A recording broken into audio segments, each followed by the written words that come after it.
সবাইকে 31শে ডিসেম্বরের শুভেচ্ছা জানাই। বছরের শেষটা সবার ভালো কাটুক, বছরের শুরুটা যাতে ভালো কাটে সেই জন্য বছরের শেষটা ভালো কাটুক, এই কথা বলেই আজকের ব্লগটা শুরু করছি। খুব একটা প্ল্যান এই বছরে নেই। 31শে ডিসেম্বর কি করে কাটাবো না কাটাবো এইসব কথা চিন্তা ভাবনা করার মতন সময়ও ছিল না, ইচ্ছাও ছিল না। রাত্রির বেলা যখন ঘুমোতে যাই তখন মনে হয় তাড়াতাড়ি উঠতে হবে, তার মধ্যে মশা মাছিদের কানে ঢুকে গান গাওয়া, ঘুমের 12টা বাজিয়ে দেওয়া, ওগুলো আরও যন্ত্রণাময়। ব্যাডমিন্টনের ব্যাট ভুলে গিয়ে তখন এই ব্যাটগুলোই বেশি কাজে এসে যায়। মাঠে গিয়ে আর ব্যাডমিন্টন খেলতে হবে না, মশাদের সাথে ব্যাডমিন্টন খেলো। এইসব অবস্থার থেকে যখন মুক্তি পাই তখন ঘুমটা সবেমাত্র আসে। বেশ একটা গভীর ঘুমে যখন চলে গেছি, হঠাৎ করে মোবাইলের অ্যালার্ম বাজতে থাকে। আই উঠে বাড়াও, সকাল হয়েছে, এত ঘুমোতে নাই, বেশি ঘুমোলে মাথা কাজ করবে না, তাছাড়া বাড়ির বউ অত বেলা অবধি ঘুমায় না। আট উঠে পড়লাম। উঠে পড়ে যা যা নিজের আনুষঙ্গিক কাজকর্ম সেগুলো করলাম। মাঝে মাঝে একটু মাথা স্ট্রাইক করলো, এক ফাঁকে যদি একটু ঘুমিয়ে নিতে পারতাম তাহলে খুব ভালো হতো। একটা ব্যাপার আমি খুব ভালো করে লক্ষ্য করে দেখেছি, যারা একটু ঘুম কাতুরে তারা কিন্তু কাজগুলো তাড়াতাড়ি সেরে ফেলার জন্য নতুন নতুন প্ল্যান তৈরি করতে থাকে। কোন কাজটা তাড়াতাড়ি করলে তাড়াতাড়ি হয়ে যাবে, কোন কাজটা একটু দেরি করে করলে অসুবিধা নেই, ফাঁকে অন্য কাজ করে নিতে পারবো, রীতিমতো মাথায় তারা প্ল্যান করতে থাকে। কারণ তাদের সময় দরকার যাতে একটু ঘুমোতে পারে। আমি বাবু সেই ঘুম কাতুরে। আমার মনে হয় 31শে ডিসেম্বর কোথাও সময় নষ্ট না করে, মানে অনেকে পার্টি ঠার্টি করে, অনেকে এদিক ওদিক বেড়াতে চলে যায়, আমার তো মনে হয় তখন ঘুমোনোটাই বেশি মজার। এরকমও হয়েছে 31শে ডিসেম্বর কোথাও বেড়াতে গেছি, আমি বাসের মধ্যে ঘুমোচ্ছি, ট্রেনের মধ্যেও চোখ ঢুলছে, কিংবা চোখ বুজে কানে হেডফোন গুঁজে পড়ে আছি, হয়তো ঘুম আসছে না কিন্তু রিল্যাক্স, মানে নিজের মতো নিজের সময় কাটানো,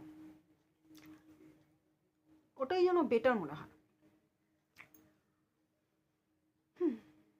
আর যারা ঘুম কাতুরে তারা তো সেটাও যাবে না।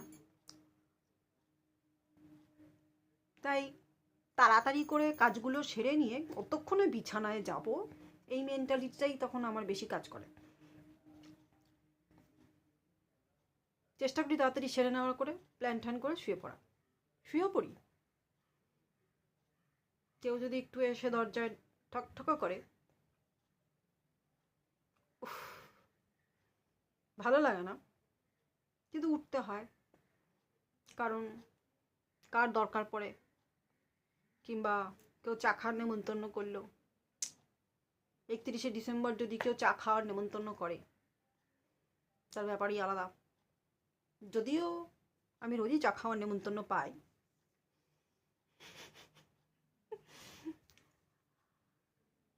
এইভাবে 31শে ডিসেম্বর কেটে গেলে মজা।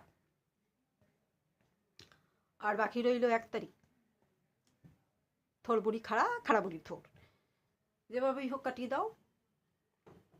বছরের তো আর নতুনত্ব কিছু নেই, পৃথিবী সূর্যকে একবার প্রদক্ষিণ করে আসছে, তারপরে নানা রকম গ্রহের ফের শুরু হয়ে যাবে, মানে সৌরজগতের যে কটা গ্রহ আছে সবাই নিজেদের লীলা দেখাতে থাকবে, আর আমরাও লীলা দেখব, প্রতিকারের আশায় বসে থাকবো যে এই লীলা থেকে কী করে কেটে বেরোনো যায়।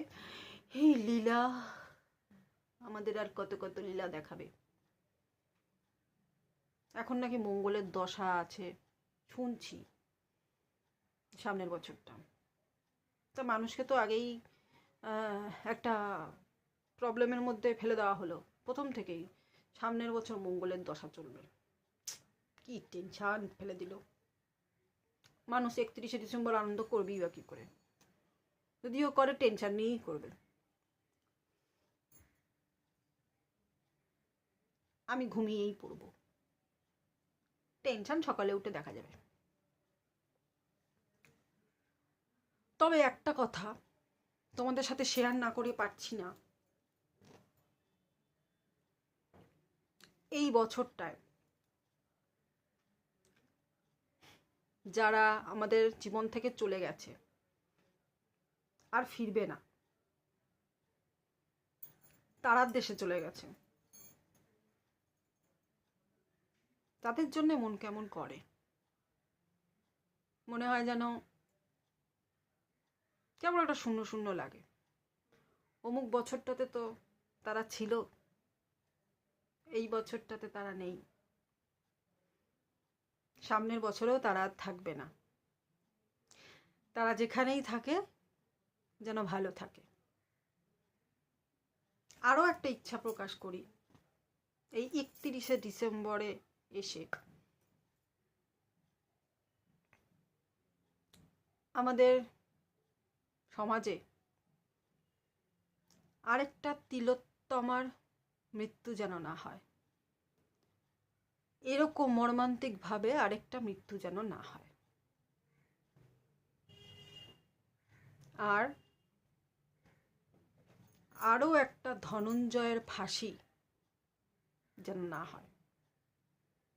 সমাজটা সুস্থ থাক, সেইভাবেই যেন বছরটা তৈরি হয়, সেইভাবেই যেন মানুষের মনটা তৈরি হয়।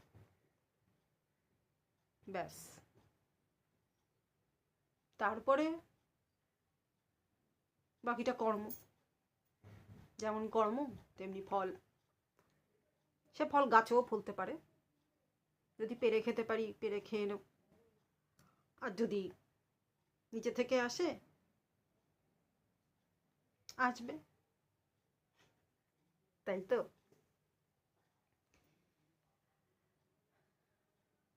নতুন বছরটা সবার ভালো কাটুক, এই শুভকামনা করেই ব্লগটা শেষ করছি। ব্লগ কেমন লাগলো অবশ্যই অবশ্যই তোমরা জানিও। যদি ভালো লাগে তবে লাইক, শেয়ার, সাবস্ক্রাইব করতে ভুলো না। ভালো থেকো সবাই, সুস্থ থেকো।